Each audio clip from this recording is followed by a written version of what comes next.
Hello అండి, welcome back to our channel. ఇంట్లో vegetables ఏమీ లేనప్పుడు టమాటాలు ఆనియన్స్ ఉంటే ఎంతో టేస్టీ అయిన కర్రీ చేసుకోవచ్చు. ముందుగా టమాటాలు ఆనియన్స్ కట్ చేసి పెట్టుకోవాలి. ఇప్పుడు స్టవ్ పైన ఒక దబర పెట్టుకొని అందులో కొంచెం ఆయిల్ అయితే వేసుకోవాలి. ఆయిల్ కొద్దిగా వేడయ్యాక అందులో ఒక స్పూన్ ధనియాలు, హాఫ్ స్పూన్ జీలకర్ర, చిటికెడు మెంతులు వేసుకొని బాగా ఎర్రగా వేగనిచ్చుకోవాలి.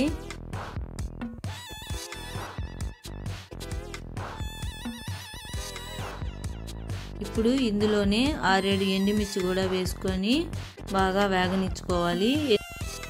ఎండుమిర్చి అయితే మాడకుండా వేగించుకోవాలి. ఇప్పుడు ఇందులో మనం కట్ చేసి పెట్టుకున్న ఆనియన్స్ వేసుకోవాలి. ఆనియన్స్తో పాటే వెల్లుల్లిపాయ కూడా వేసుకొని ఈ రెండింటిని బాగా మగ్గనివ్వాలి. ఇవి కాసేపు మగ్గాక ఇందులో మనం కట్ చేసి పెట్టుకున్న టమోటాలు అయితే వేసుకోవాలి. టమోటాలు త్వరగా మగ్గాలంటే అందులో కొంచెం ఉప్పు, పసుపు వేసుకొని బాగా కలుపుకోవాలి.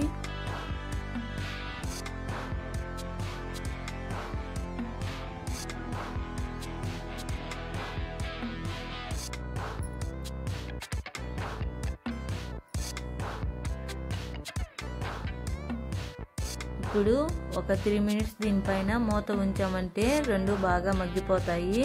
ఇప్పుడు బాగా మగ్గాక ఇందులో కొంచెం చింతపండు అయితే వేసుకోవాలి. చింతపండు వేసుకొని ఒకసారి బాగా కలుపుకోవాలి.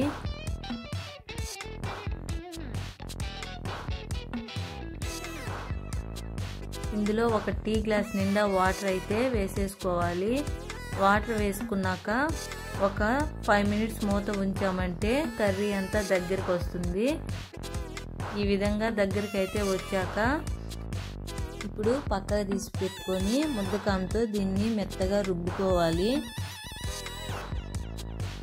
అంతే అండి, ఎంతో టేస్టీ అయిన కర్రీ రెడీ అయిపోయింది. ఈ కర్రీని మేమైతే మిరపకాయ పులుసు అంటాము. ఈ వీడియో మీకు నచ్చినట్లయితే లైక్ చేయండి, సబ్స్క్రైబ్ చేయండి. బాయ్.